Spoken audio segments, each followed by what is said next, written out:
5वां अध्याय। धुंधुकारी को प्रेत योनि की प्राप्ति और उससे उद्धार। सूत जी कहते हैं, शौनक जी, पिता के वन चले जाने पर एक दिन धुंधुकारी ने अपनी माता को बहुत पीटा और कहा, बता धन कहां रखा है, नहीं तो अभी तेरी लुआठी से खबर लूंगा। उसकी इस धमकी से डरकर और पुत्र के उपद्रवों से दुखी होकर वह रात्रि के समय कुएं में जा गिरी और इसी से उसकी मृत्यु हो गई। योगनिष्ठ गोकर्ण जी तीर्थ यात्रा के लिए निकल गए। उन्हें इन घटनाओं से कोई सुख या दुख नहीं होता था, क्योंकि उनका न कोई मित्र था न शत्रु। धुंधुकारी 5 वेश्याओं के साथ घर में रहने लगा।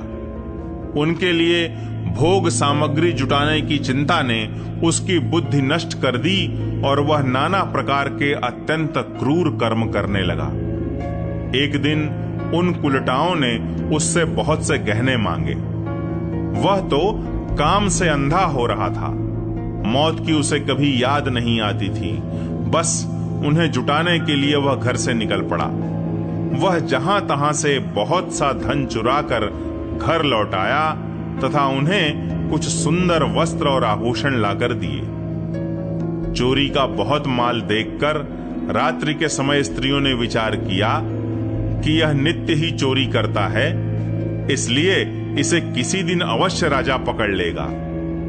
राजा यह सारा धन छीनकर इसे निश्चय ही प्राण दंड।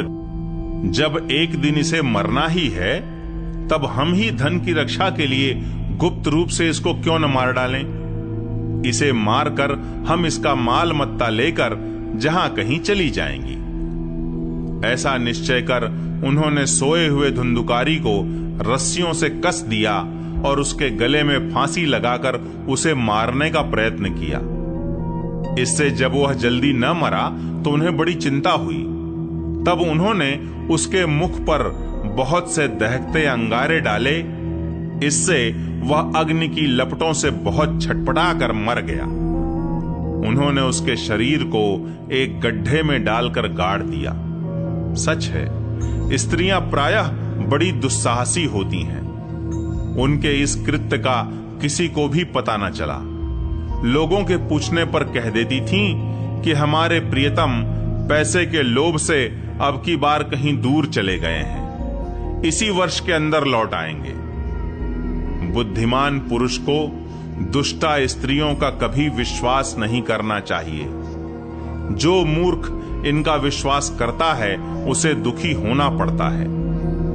इनकी वाणी तो अमृत के समान कामियों के हृदय में रस का संचार करती है, किंतु हृदय छुरे की धार के समान तीक्ष्ण होता है। भला इन स्त्रियों का कौन प्यारा है। वे कुलटाएं धुंधुकारी की सारी संपत्ति समेटकर वहां से चंपत हो गईं। उनके ऐसे न जाने कितने पति थे और धुंधुकारी अपने कुकर्मों के कारण भयंकर प्रेत हुआ।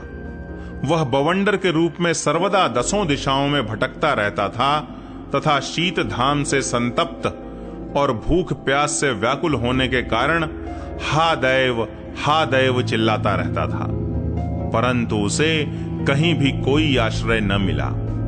कुछ काल बीतने पर गोकर्ण ने भी लोगों के मुख से धुंधुकारी की मृत्यु का समाचार सुना। तब उसे अनाथ समझकर उन्होंने उसका गया जी में श्राद्ध किया और भी जहां जहां वे जाते थे उसका श्राद्ध अवश्य करते थे। इस प्रकार घूमते घूमते गोकर्ण जी अपने नगर में आए और रात्रि के समय दूसरों की दृष्टि से बचकर सीधे अपने घर के आंगन में सोने के लिए पहुंचे। वहां अपने भाई को सोया देख आधी रात के समय धुंधुकारी ने अपना बड़ा विकट रूप दिखाया। वह कभी भेड़ा, कभी हाथी, कभी भैंसा, कभी इंद्र और कभी अग्नि का रूप धारण करता। अंत में वह मनुष्य के आकार में प्रकट हुआ। ये विपरीत अवस्थाएं देखकर गोकर्ण ने निश्चय किया कि यह कोई दुर्गति को प्राप्त हुआ जीव है। तब उन्होंने उससे धैर्य पूर्वक पूछा। गोकर्ण ने कहा, तू कौन है? रात्रि के समय ऐसे भयानक रूप क्यों दिखा रहा है? तेरी यह दशा कैसे हुई? हमें बता तो सही। तू प्रेत है, पिशाच है अथवा कोई राक्षस है? सूत जी कहते हैं, गोकर्ण के इस प्रकार पूछने पर वह बार बार जोर जोर से रोने लगा। उसमें बोलने की शक्ति नहीं थी, इसलिए उसने केवल संकेत मात्र किया। तब गोकर्ण ने अंजलि में जल लेकर उसे अभिमंत्रित करके उस पर छिड़का। इससे उसके पापों का कुछ शमन हुआ और वह इस प्रकार कहने लगा। प्रेत बोला, मैं तुम्हारा भाई हूं, मेरा नाम है धुंधुकारी। मैंने अपने ही दोष से अपना ब्राह्मणत्व नष्ट कर दिया। मेरे कुकर्मों की गिनती नहीं की जा सकती। मैं तो महान अज्ञान में चक्कर काट रहा था, इसी से मैंने लोगों की बड़ी हिंसा की। अंत में कुलटा स्त्रियों ने मुझे तड़पा तड़पा कर मार डाला। इसी से अब प्रेत योनि में पड़कर यह दुर्दशा भोग रहा हूं। अब दैववश कर्म फल का उदय होने से मैं केवल वायु भक्षण करके जी रहा हूं। भाई, तुम दया के समुद्र हो, अब किसी प्रकार जल्दी ही मुझे इस योनि से छुड़ाओ। गोकर्ण ने धुंधुकारी की सारी बातें सुनी और तब उससे बोले। गोकर्ण ने कहा, भाई, मुझे इस बात का बड़ा आश्चर्य है। मैंने तुम्हारे लिए विधि पूर्वक गया जी में पिंडदान किया, फिर भी तुम प्रेत योनि से मुक्त कैसे नहीं हुए? यदि गया श्राद्ध से भी तुम्हारी मुक्ति नहीं हुई, तब इसका और कोई उपाय ही नहीं है। अच्छा, तुम सब बात खोल कर कहो, मुझे अब क्या करना चाहिए? प्रेत ने कहा, मेरी मुक्ति सैकड़ों गया श्राद्ध करने से भी नहीं हो सकती। अब तो तुम इसका कोई और उपाय सोचो।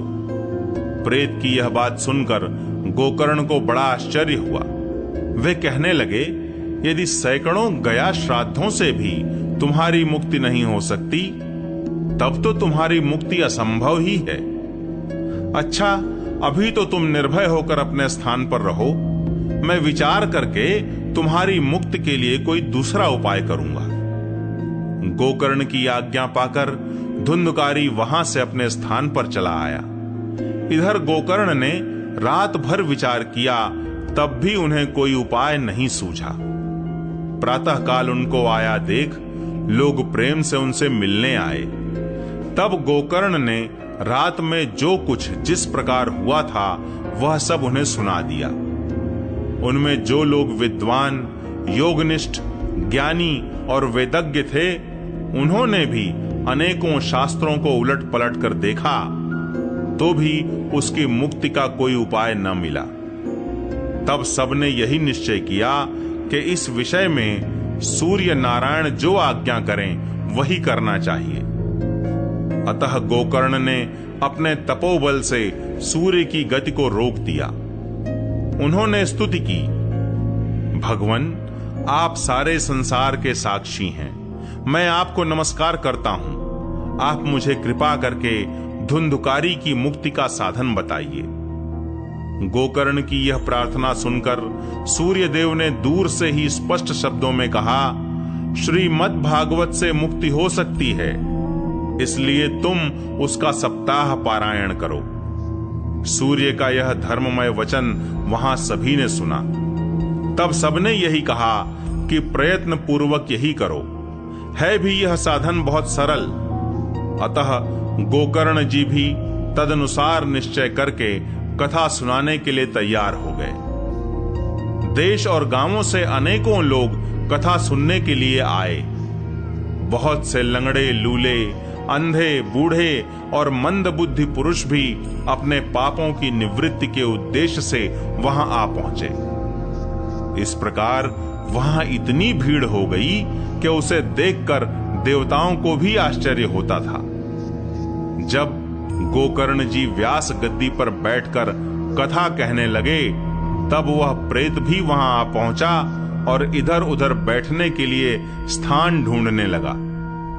इतने में ही उसकी दृष्टि एक सीधे रखे हुए 7 गांठ के बांस पर पड़ी। उसी के नीचे के छिद्र में घुसकर वह कथा सुनने के लिए बैठ गया। वायु रूप होने के कारण वह बाहर कहीं बैठ नहीं सकता था, इसलिए बांस में घुस गया। गोकर्ण जी ने एक वैष्णव ब्राह्मण को मुख्य श्रोता बनाया और प्रथम स्कंध से ही स्पष्ट स्वर में कथा सुनानी आरंभ कर दी।